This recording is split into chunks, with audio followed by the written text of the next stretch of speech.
दोस्तों, subject verb agreement day 3 आज मैं आपको बताने जा रहा हूँ। ध्यानपूर्वक देखिए। जैसा कि आप जानते हैं कि यह चैप्टर टीजीटी अंग्रेजी, पीजीटी अंग्रेजी, ईआरटी और एसएससी में बहुत महत्वपूर्ण स्थान रखता है। इसीलिए मैं आपको यह चैप्टर सब्जेक्ट वर्ब एग्रीमेंट बता रहा हूँ।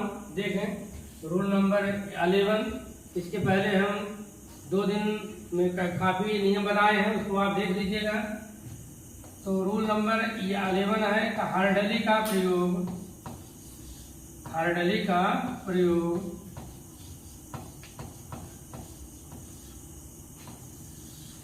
इसको आप ध्यान से देखें। एक उदाहरण देखें।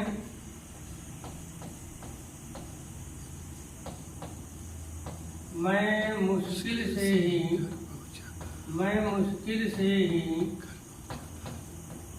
घर पहुंचा ही था कि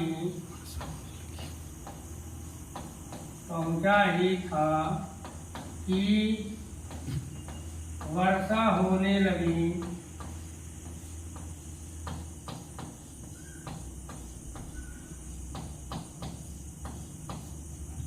मैं मुश्किल से ही घर पहुंचा ही था कि वर्षा होने लगी। देखें, नियम ये कहता है कि हार्डली का प्रयोग जब भी हो उसके बाद कंजक्शन हमेशा व्हेन आता है। हार्डली के साथ कंजक्शन हमेशा व्हेन आता है। किसका होगा? Hardly hide I read the school when it began to rain। मुश्किल से ही किसी भी सेंटेंस में आ जाए तो आपको यूज क्या करना है? हार्डली। हार्डली के बाद हमेशा हैड आता है। हार्डली हैड, उसके बाद सब्जेक्ट, उसके बाद वर्ब का थर्ड फॉर्म। वैसे भी हैड के साथ वर्ब का थर्ड फॉर्म आता है। Hardly had plus subject plus verb का थर्ड फॉर्म। दोस्तों, अगर कोई वाक्य हार्डली से शुरू हो रहा हो या स्कार्सली से शुरू हो रहा हो, यहाँ हार्डली की जगह पर आप स्कार्सली भी आप लगा सकते हैं। हार्डली का मतलब मुश्किल से ही, स्कार्सली का भी मतलब मुश्किल से ही। तो हार्डली से वाक्य शुरू हो, उसके बाद सहायक क्रिया आती है और सहायक क्रिया के बाद कर्ता आती है। इसको आप ऐसा नहीं कह सकते hardly I had read the school. Hardly के बाद had, hardly had I read school. यहाँ पर की अंग्रेजी क्या हो गई? व्हेन। की अंग्रेजी व्हेन। देन या देन कभी नहीं होगा, या डैड कभी नहीं होगा। हार्डली हैड के साथ कंजक्शन हमेशा व्हेन आता है। Hardly had when, hardly had when. Hardly की जगह पर आप स्कार्सली भी लगा सकते हैं। आप इसे ऐसा भी कर सकते हैं, scarcely had I read school when it began to rain. लगा लगी की अंग्रेजी होती है बिगेन टू। लगा लगी की अंग्रेजी बिगेन टू। तो दोस्तों, 1-2 एग्जाम्पल अपने मन से कीजिएगा। मैं मुश्किल से ही स्कूल पहुंचा था कि चपरासी ने घंटी बजाया। मैं मुश्किल से ही स्कूल पहुंचा ही था कि चपरासी ने घंटी बजाया। उसका भी होगा hardly had I read school when the peon rang the bell। तो दोस्तों, समझना यह है कि हार्डली के साथ हमेशा है व्हेन आता है। हार्डली के साथ कंजक्शन हमेशा व्हेन आता है। हार्डली की जगह पर आप स्कार्सली का भी प्रयोग कर सकते हैं। ये था रूल नंबर 11 कि हार्डली के साथ व्हेन। हार्डली की जगह पर आप स्कार्सली भी कर सकते हैं। 1 बार, 2 बार, 3 बार इसे आप लर्न करें, याद करें। Hardly had when, hardly had when. Hardly की जगह पर आप स्कार्सली भी लगा सकते हो। हार्डली या स्कार्सली। अब आप देखें नेक्स्ट रूल रूल नंबर 12, धीरे धीरे करके हम आपको सारे रूल्स बता देंगे सब्जेक्ट वर्ब एग्रीमेंट का। कोई भी एग्जाम हो, कोई भी कंपटीशन हो, अगर इस चैप्टर से क्वेश्चन आएगा तो निश्चित है आप उसे कर ले जाएंगे।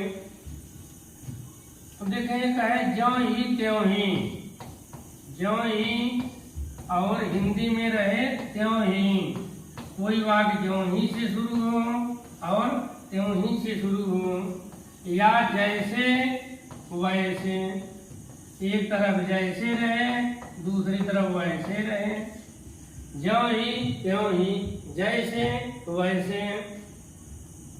देखें एक उदाहरण, ज्यों ही मैं स्कूल पहुंचा, ज्यों ही मैं स्कूल पहुंचा, त्यों ही चपरासी ने घंटी बजाई, चपरासी ने घंटी बजाई,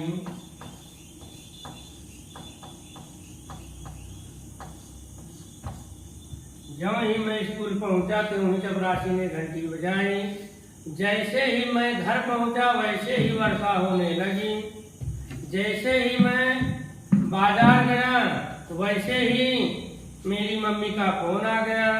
तो जैसे वैसे, त्यों ही, ज्यों ही त्यों ही। अगर ऐसा अनुवाद रहे तो अंग्रेजी में नियम है, no sooner,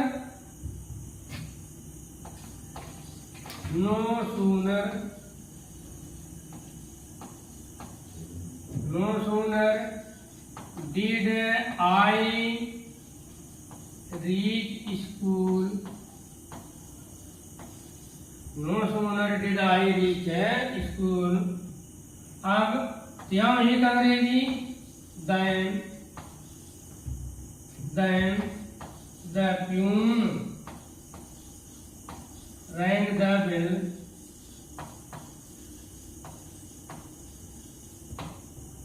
no sooner did I reach school than the tune rang the bell, no sooner did I reach school than the tune rang bell।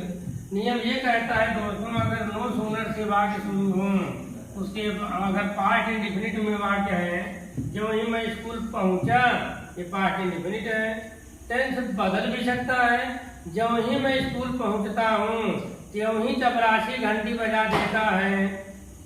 तो जब पहुंचता हूँ रहेगा तो यहाँ डू डज लगेगा।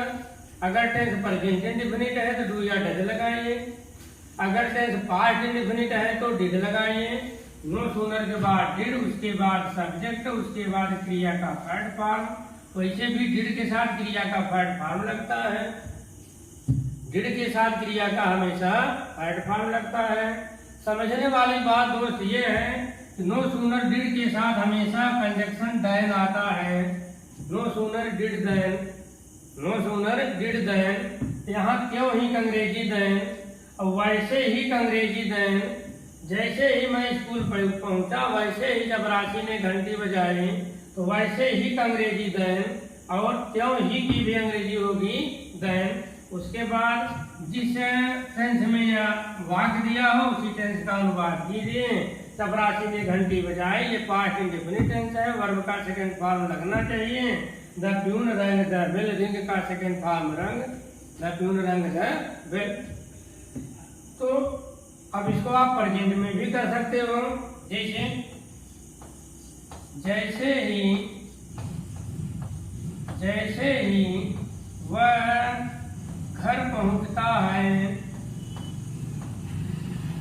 जैसे ही वह घर पहुंचता है वैसे ही उसकी मम्मी खाना लाती है, खाना देती है। आप देखें जैसे हमने बदल दिया, जैसे ही वह घर पहुंचता है वैसे ही उसकी मम्मी खाना देती है। जैसे ही लगाएंगे चाहे ज्यों ही लगाएंगे, बात एक ही है, समझने की कोशिश कीजिए। ये प्रेजेंट इंडेफिनिट है, पहुंचता है, तो आप देखिए नियम यही रहेगा, नो सूनर वह एक वचन है तो यहाँ पर लगा दीजिए does, no sooner does he reach home.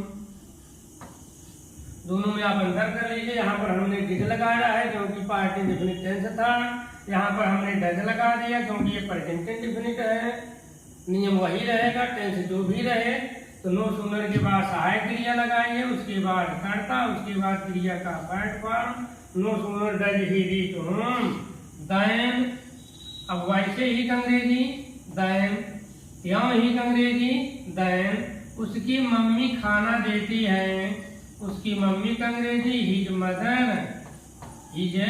Mother, उसे खाना देती है, गिव्स, उसकी मम्मी उसे खाना देती है, his mother gives him the food, his mother gives him the food. दोस्तों स्ट्रक्चर यही है।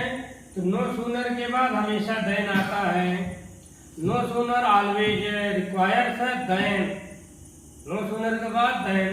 टेंस चाहे जो हो, टेंस की अगर टेंस पास्ट इंडेफिनिट रहे डिड लगाइए, प्रेजेंट इंडेफिनिट रहे डू डज लगाइए, फ्यूचर इंडेफिनिट रहे विल शैल लगाइए। टेंस चाहे जो हो, स्ट्रक्चर आपका यही है। तो नो सूनर के बाद कंजक्शन देन। आपको पहले बताया हार्डली हैड के बाद हमेशा बार बार आप इसे रिपीट कर लीजिए, had hardly had when, no sooner then, no sooner then hardly had when. तो ये था जैसे ज्यों ही त्यों ही, जैसे ही वैसे ही। दोस्तों मेरा वीडियो कैसा लग रहा है आप कम से कम कमेंट कर दिया कीजिए। रोज न सही कभी कभार कमेंट कर दिया कीजिए। डेली मेरा वीडियो देखते रहें। सब्जेक्ट वर्ब एग्रीमेंट आपको पूरी तरह से बहुत अच्छे तरीके से बताने की कोशिश करूंगा। धन्यवाद।